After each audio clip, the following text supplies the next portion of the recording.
Hello everyone, Storm 101 here. Today we'll be taking a look into my first Winter Thoughts video. Now this is going to be a fairly long video on here, so on this intro here I'm not going to try to waste any much time here. What we're going to first, what the stuff we're going to be looking into, we'll be taking a look into, you know, the factors into this winter like the AO, NAO, PNA. And there's other factors with it as well. You also got the ENSO here. I got a map here showing what areas, you know, of portions of the world that can change the weather around the United States here. Some areas not so much, but a lot of areas could change a whole heck of a lot. But let's go ahead and get started with this here. I think we're going to go ahead and get started with the ENSO region, which is just off the pretty much the west coast of South America here. And that's your ENSO right there. So we'll be taking a look for a PowerPoint here. This is by the Climate Prediction Center here. So we have a La Nina watch issued in neutral conditions is favorable continue for the summer, which is close to being over. Um, but also with a 50 to 55% chance of La Nina development during the Northern Hemisphere fall 2020, and then continuing into this next winter. But let's first take a look at what's going on right now. This is not actually right now. This is uh, a few days old. They'll update this in about a day or two. So as of right now, in order to have La Nina conditions here, it needs to be below zero point 0.5 negative zero point 0.5 degrees Celsius.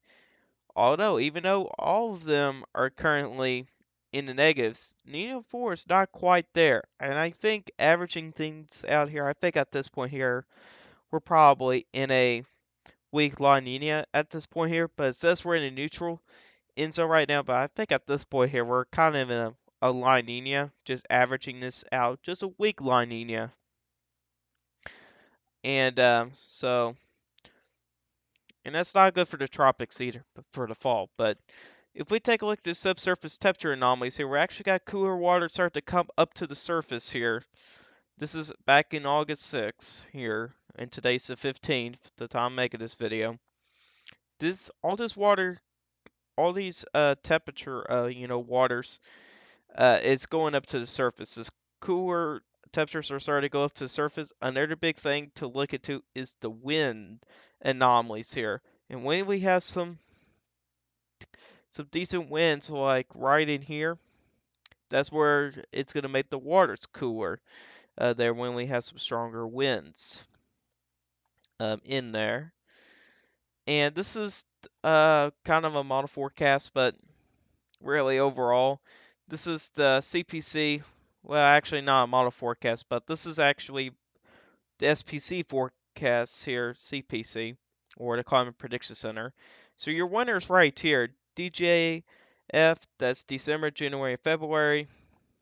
And right now we're looking to be a little bit above a 50% chance of a La Nina, but there's also a chance of a neutral ENSO as well. And this is what the models are showing. Again, La Nina is below this line right here, and for the winter so far, it's looking to be a neutral phase by the models, at least the mean. We still have a very large spread in the models, so although we'll have a better idea of it as we kind of get closer to the winter. This is the CFS version 2. DJF is right here. It is at more of a close to a moderate La Nina, which the climate predictor said that this is a little bit overdone. So to put this in perspective here, really, the CFS V2 is kind of predicting more of a weak to maybe moderate La Nina at this time. So yeah, that's your PowerPoint here. This is the effects for our weak La Nina. Now, this is by temperatures here. So, with a weak La Nina here, this is 1950 to 51 here. You got cooler to normal temperatures across the northern plains, and then expanding down towards the southeastern United States. That's a pretty decent winter. The northeast is a little bit warm, and even across the west. Now, 1954-55, this is actually really equal things out. Average to below average temperatures for nearly the entire United States here. Well, pretty much for the entire United States. So that's seems to be a pretty good winter for everybody. Same thing for 1967 and 68, exception for the Northwest looking to be a little bit warmer, but that could be with some other factors into that winter, like the PNA, which we'll talk about that in just a moment. But you can see here, pretty much central and eastern United States are looking to be slightly cooler. 1974-75 is a little bit different. Not every winter is the same. You got the eastern United States very warm, although the central and western United States are a little bit cooler. 2000 to 2001. Seemed like a pretty good winter for most of the United States. Very cold across Iowa, really generally the Midwest, central United States. 2005 to 2006, not a really good winter at all. Mostly everybody was warm. And then you get into 2008 to 2009. That's kind of setup we're kind of watching for here, but not that warm though. For right now, so really, some winters with weak La Niñas had good winters. Some of them were just terrible. But when you kind of look at overall, kind of averaging thing out, during a weak La Nina, usually are pretty decent winters out there. Although, if we kind of take a look into of what some of the models are showing, just a normal La Nina typical pattern here. So this is kind of what I call maybe more of a moderate La Nina type of thing. So you get wetter than normal conditions across the northwest. You even get wetter than normal conditions across the Ohio Valley. It's drier and warmer across the south, and it's also colder across the northern plains, and maybe even expanding a little bit across the upper Midwest. So really, with a winter setup like this here, you really get typically you can get very good winters across the Great Lakes, the upper Midwest, and even into the northern plains. Not so much for the Northeast. You're kind of under that jet stream. So Northeast not 100% good winter, but you can still get potentially a pretty good winter out of a La Nina type of year. Or it can go to an Enso, or I meant neutral. Now this is a Enso neutral winter pattern here. You can see are kind of similar. The only difference with this here is that the west is usually a little bit warmer and drier. Your subtropical jet stream is a little bit further to the south. And when you get these, your subtropical jet stream and your polar jet stream you know, to go into one organized jet stream here, usually you can get really good winters across the Great Lakes, the Ohio Valley, into the Northeast. So really either way for the Northern Plains, Great Lakes, Ohio Valley, it's really a really good winter either way on average. The Northeast is going to be kind of questionable just a little bit there. So there'll be some uncertainties for the Northeast. Across the South is also warm. It's also very wet across the Southeast there with a subtropical jet stream. It can also get some of its moisture from the Gulf of Mexico, which so far the models are predicting to be a little bit with the Gulf of Mexico to be a little bit warmer than normal, but we got to pass the hurricane season first. So, because the hurricane season, if the hurricane season can get very active in the Gulf of Mexico, it can bring the water temperatures down. It could bring it below average. So we won't know about the Gulf of Mexico with its temperatures yet till we get to kind of around November. So and we're in August, so we still got ways to go with that. So let's take a look at some models here. We'll get to the others in just a moment, but now this is on a 3-month average here. We got the CFS, got the CANSIPS, and the Jamstack model. Now, what we're looking at is the CFS currently. You got a pretty good ridge across pretty much the entire south, although you do get some troughing across the northern plains. Although, when you look into the jet stream, it has a little bit of a dip across the eastern United States. So I'd imagine that some of these areas in here are going to be a little bit cooler. Now, before we get a little bit more into the modeling stuff, we're about to, after when we get into 2021 on New Year's Day, the averages are going to change. We're talking about temperature averages is going to change, precipitation, everything, because we'll be ending our 30-year period for averages. So for the past 30 years, if we average them together, that's going to be our new average. But December, however, is going to be stuck with the old average. But however, in January and February, it's going to be getting the new averages. So when you look into these models here, now the models are going can be accurate for December. However, they're not going to be accurate for January and February. In January, and what I've been told by a meteorologist here, uh, literally last night, he was I was talking about the malls, how warm they're being for this winter. He's saying with the average change, the malls will be too warm. So we'll take a kind of a grain of salt with some of these models here because they're going to be too warm because they'll be in the old averages that we're in right now. But when we get into January and February, we'll be getting new averages. So that's going to make the models get cooler. So when we look into the average here, really the ridge across the southwest and the southeast is looking to be overdone. And the cold, uh, these blue covers here, those are also underdone. So some of the core of your cold is looking to be to Canada and can slip into portions of the United States here. So when you look at this here, the ridge is actually going to be weaker than what the models are showing if this verifies. So the PNA, which is right over here, look to be positive. It's not good for the West Coast because that's going to bring what this PNA is going to do. It's going to create a ridge. So it's really your jet stream is going to be something like this right here. So with my mouse, so your jet stream is going to be something like this. And really, the southwestern United States might not get to see much of any precipitation. Also, look, it can be warm during PNA pattern.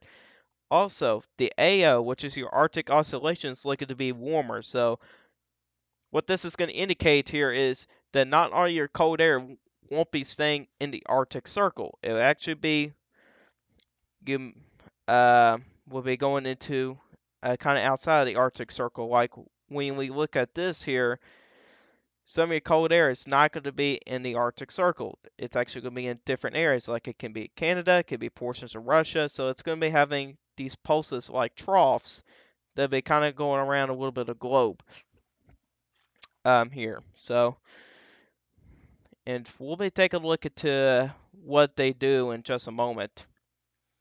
Uh, the NAO is looking to be, unfortunately, looking to be positive, which is not good news for the eastern United States. That actually keeps the cold air kind of around Greenland. Your NAO is kind of around Greenland. If you do get warmer than normal temperatures there, then your cold air will be able to slip into the eastern United States there. So that's not good news for the NAO. However, there is good news for eastern United States for the PNA and also the AO. And the AO can be good news for everybody. So, and that's what happened the last winter. Last winter was uh, I think they called it a negative AO. I believe is negative AO. When we look into this, yeah, it's actually a positive AO last winter. It was actually hit record levels. And that's where all your cold air's been sitting out throughout the entire winter. So it was not warm for the United States. It's actually for like other countries like Russia, and, some other places as well. So last year was not a good winter just due to the AO.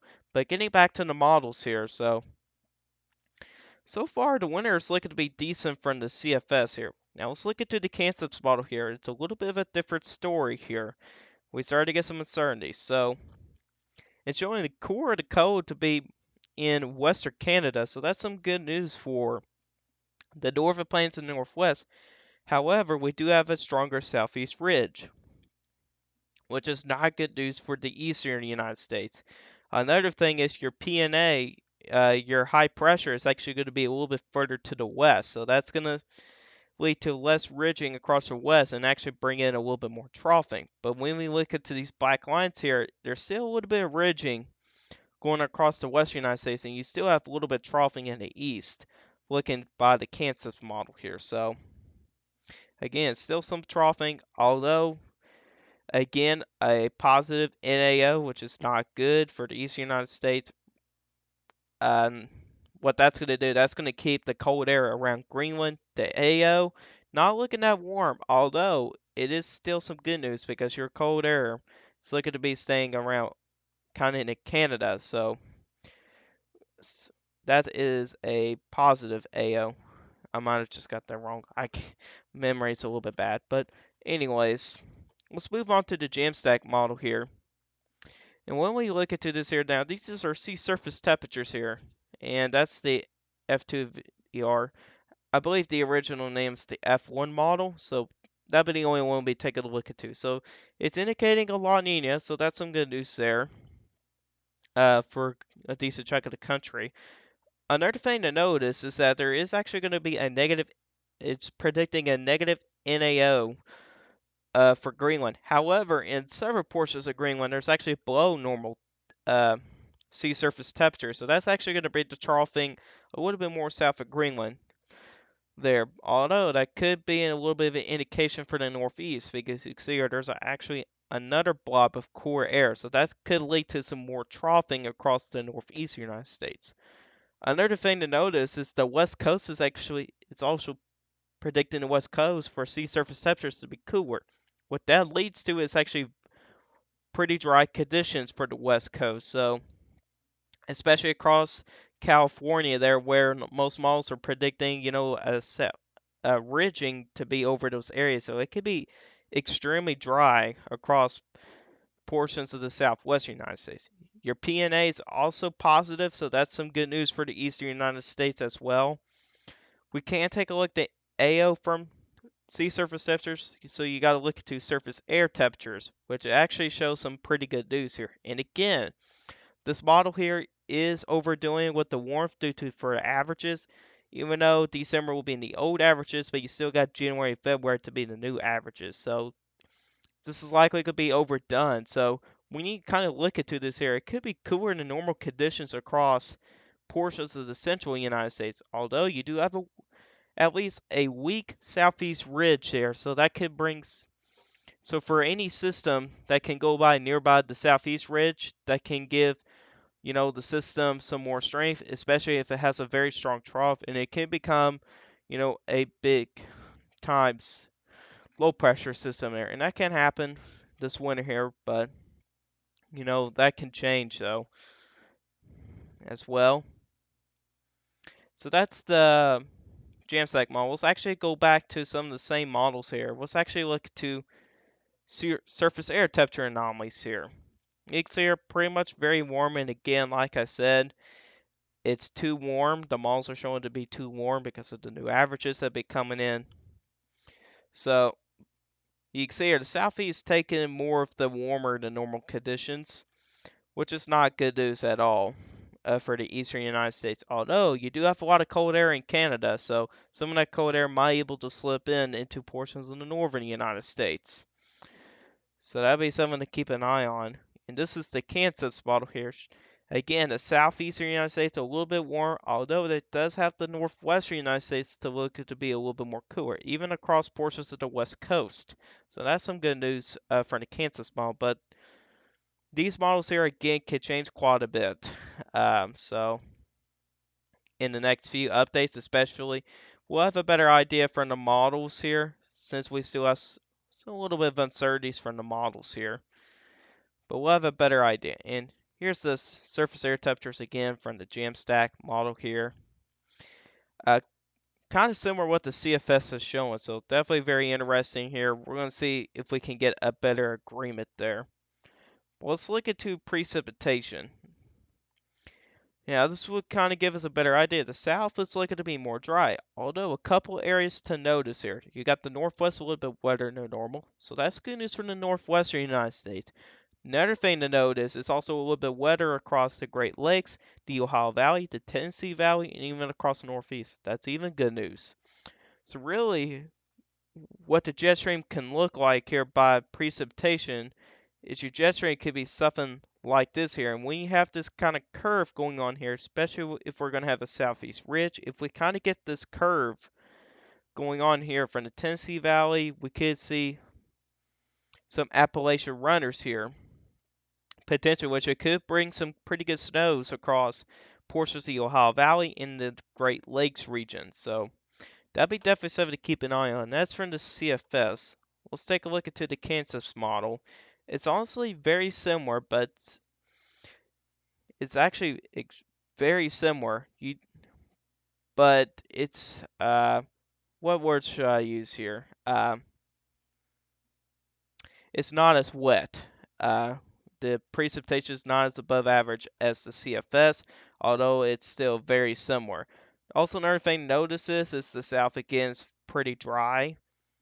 California is very dry, save for the Southeast there. So there's a little bit of, we actually got pretty good agreement there. Let's look at the Jamstack model. It's also very similar. So we actually have a really good agreement with precipitation, surprisingly enough. Southeast looking dry. You know, California and some of the surrounding states very dry. Um, the Tennessee Valley, the Ohio Valley, Great Lakes, wetter than normal, and even portions of the Northwest. So that's a really good indication for the eastern United States precipitation wise. So far it's looking to be a pretty decent winter by looking at the models. But then let's take a look into some other things. So like I said again, looking to be a pretty good agreement with a positive PNA. I highly doubt we'll see a negative PNA. So what a positive PNA does, it creates a ridge of high pressure, uh, especially with warmer sea surface temperature, so it creates a ridge. Now it's going to be depending on the placement of it. If it's going to be further west, then the west coast may not see much of a ridge at all. But if it does get closer to the west coast, then you guys can see quite a bit of ridging. With a positive PNA also brings in some good news across the eastern United States, even including portions of the central United States, kind of depending on the placement of the high pressure and where it's going to be. You can see with a negative PNA, it's pretty much the complete opposite of that. So, yeah, on that. And with the Arctic oscillation here, and with last winter here, we had a positive AO, which it kept all the cold air around the Arctic Circle here. So you pretty much had a flat jet stream for nearly around the globe there. And then what we're looking at for this winter is a negative AO, which it kind of cold air will spill in a few places across the south here. You can see there's the United States right there with some cold air with generally almost the entire United States there and even across Europe as well. So really with a negative AO, we're going to see some cold air spills from the Arctic Circle or even the North Pole, I should say. So that's some good news there. So look it to be at a negative AO.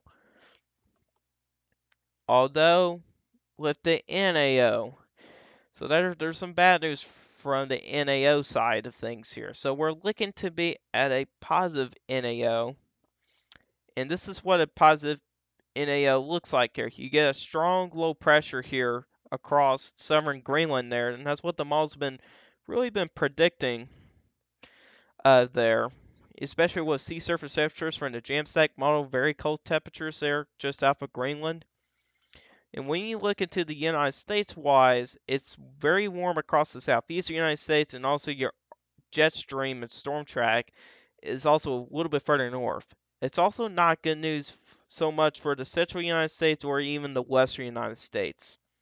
However, when you go into the negative NAO, it's a little bit different. The eastern United States is mostly cold, and even portions of the central United States. Western United States still be warm, but the western United States, you know, with the NAO western United States, there's not really too much of a difference about it. What the differences here, you can see here with the storm track here, it only makes a difference really in the central and eastern United States. So So that's kind of bad news with the NAO side of things here. So let's kind of take a look at the checklists here of all things. But let's first talk about the regions here. So we have 4 different regions here. Region 1 across the Northwest and portions of the Northern Plains. Region 2 is across portions of the Northern Plains, the Midwest, Great Lakes, Ohio Valley, portions of the Mid-Atlantic, and Northeast. Then you have Region 3, which is across the Southwestern United States and even pretty much in general the Southwestern United States. And then you got Region 4, which is across pretty much the Southern Plains and then even into the Southeastern United States. So if you're in one, so remember your number here of where you live. Like if you live in Iowa, number 2. If you live in Arizona, you're in number 3. If you're in Idaho, number 1. Or even if you're in Alabama, you're in number 4.